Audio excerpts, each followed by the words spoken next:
we're entering some dangerous times right now. Got a bunch of things going on. I just want to outline a couple for you guys.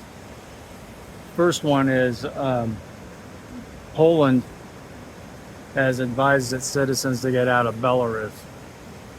Poland is a wild card, and they always have been, even since before World War II. That's what drug us into World War II, in the sense that Britain and France had uh, treaty obligations to defend Poland against, in that case, Germany.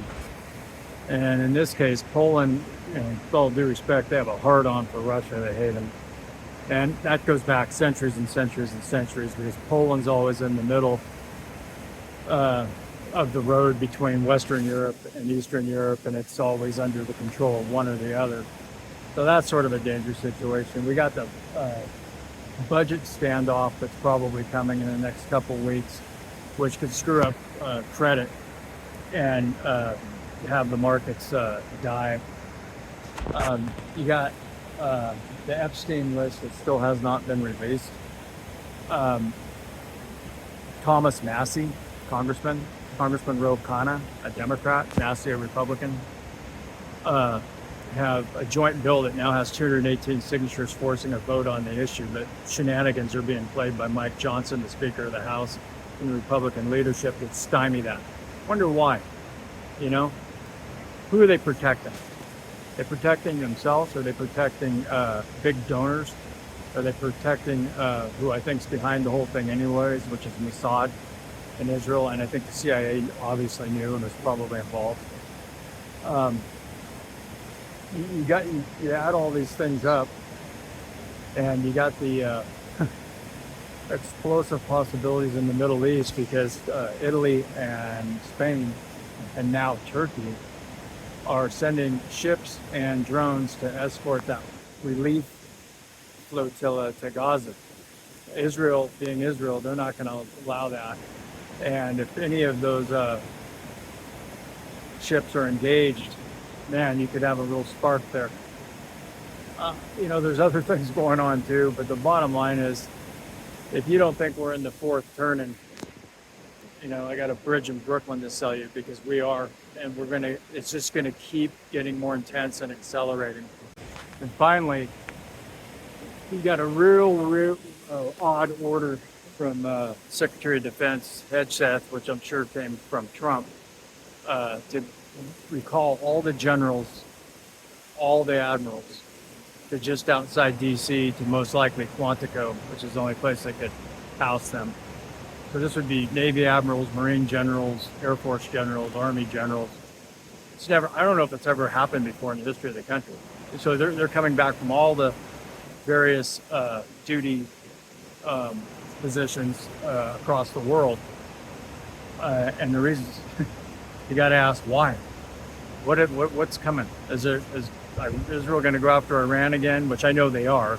I don't know if it'll be the end of this month, next month, but believe me, they want regime change, and they want Iran to end up looking like Syria, which is completely fractionalized, because then it doesn't pose a threat to them. And they could care less about Christian minorities or anybody else, no matter what they say.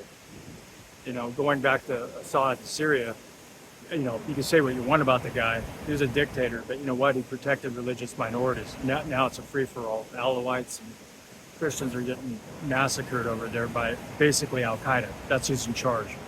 But, Israel doesn't care, because they control the situation. And it lessens the threat to their country as far as they can see. Anyways, what you got is a recipe for utter chaos, not to mention the Ukraine-Russia situation, which is Trump just did a tweet, or whatever you want to call it, on his Truth Social the other day. And just so you guys understand the implications of it, what he's doing is washing his hands of it. But he doesn't want to be blamed for when Ukraine falls. So we will still be supporting Ukraine, I'm sure, financially or militarily, probably through Europe, through Western Europe and NATO, okay? So that if Western Europe and NATO want to, fess up their money in arms to help them, maybe with us helping them to help Ukraine, when Ukraine goes down, which they will, Trump can say, well, I did all I could. I had the Alaska Peace Summit. I did everything to try to get peace with Putin. But he doesn't want to be responsible or have it on his plate when Ukraine falls and him being blamed in his administration. So that's what's going on with that Trump tweet. He's extricating himself from the matter. Now, personally, I agree with that, but I don't agree with funding or indirectly Ukraine, because it's just a losing proposition. And what about our citizens, our homeless vets living under the bridge on highway overpasses? Any of you people driving around can see that. We got issues here. We have roads, schools, and infrastructure. Why are we giving aid to Ukraine, or let alone the trillions that have been given to Israel with a T? Because that includes the cost of the Iraq war, which was fought for Netanyahu and Israel to create the Greater Israel Project, which is now Netanyahu is attempting to bring it to its fruition. But just a mess. Anyways, have a good day.